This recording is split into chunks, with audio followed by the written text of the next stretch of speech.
She grew up in Minneapolis. She's a member of both the Ojibwe and Dakota tribes. And because she didn't grow up on the reservation, she has sometimes wondered if she can be the authentic voice for the stories that she most wants to tell. But I think that when you get a chance to read her screenplay, Horsehead Girls, you will agree with these judges that Wenonah is the true voice that we've been waiting for. I do think it's really common for writers to ask themselves, am I the one to tell the story? Do I even know how? It's a very common feeling when you begin a new screenplay. But for Wenonah, that sense of uncertainty, I think, was compounded because she had already abandoned a dream when she was young. She dropped out of school, got married, had 3 kids, loved her life, loved her kids. But there was a little voice in her that said, there has to be more from me. And at 30, in a restless moment, she picked up a book on screenwriting, and a whole world opened for her. And building on nothing more than her love for movies, for being a watcher of movies, Wenonah began writing. I do think that writing can be learned, but I don't really think that it can be taught. I think that we are all essentially autodidacts. We write badly at first, we write clumsily. It's very humbling. Screenwriting seems like something that anyone can do until you try to do it.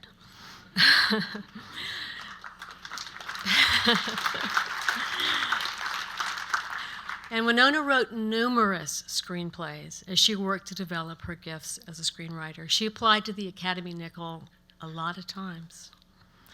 Blind faith, I think, is the first prerequisite for a person who's teaching themselves to write, and I am really glad that Wenonah kept the faith in herself through 22 screenplays that she wrote before she rose to this. Wenonah, I just want to say that your apprenticeship to all of the movies that you watched and studied has really paid off, and I can safely attest that you are really a real screenwriter. And I hope there is a producer out here who's astute enough to option your screenplay, that it's the right producer, and that they help you bring this movie into the world. May you inspire us deeply again with the screenplay that you're going to write this year as a Nicholl Fellow.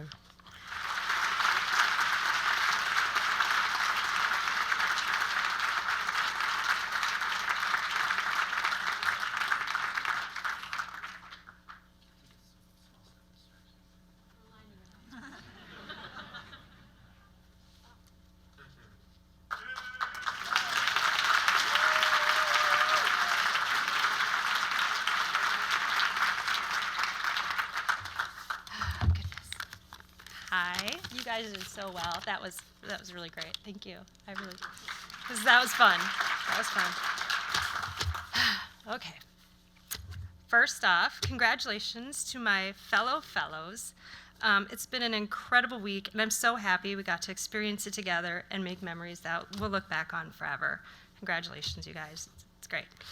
I'd like to thank the Academy. Yay!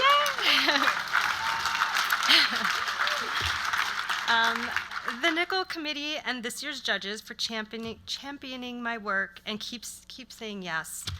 All of your kind words, support, and love for Horsehead Girls has humbled me and given me a sense of pride and accomplishment. Thanks to Joan, Chris, and Jacob, you have been our patient guides throughout this past month, and especially this week. You love your job, and it really shows. Thank you to my amazing family, my husband Ed, my boys Cooper, McAllister, and Benjamin, and thanks to my friends and family that love and encourage me. You know who you are, and I love you all so much. It says breathe here. November is Native American Heritage Month, and to tell you about myself as a writer, I have to tell you about my own Native American heritage. The first screenplay I wrote was based on my grandmother's childhood. She was a Dakota Indian. In 1926, at the age of 5, she was kidnapped from her reservation by 2 strange men in suits, thrown into the back of a car, and taken across state lines to a mandated government-run Indian boarding school. She had no contact with her parents for the next 7 years. She suffered many forms of abuse, neglect, and isolation, and was systematically stripped of her culture and family and life as she knew it. Anyone that knows a 5-year-old, think about that. People loved that script. They said, your story needs to be told. This is your history. Your voice should be heard.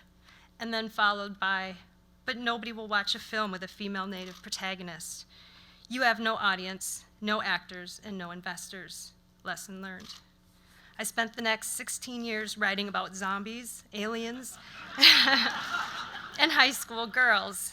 And I worked on being a better writer, a better storyteller, and better prepared to stand for and write about something I believe in. That's when I learned about the missing and murdered Indigenous women's movement, and I knew what I had to do. Now, 18 years after that first script, here I am once again writing about Native American girls being kidnapped, abused, and forgotten.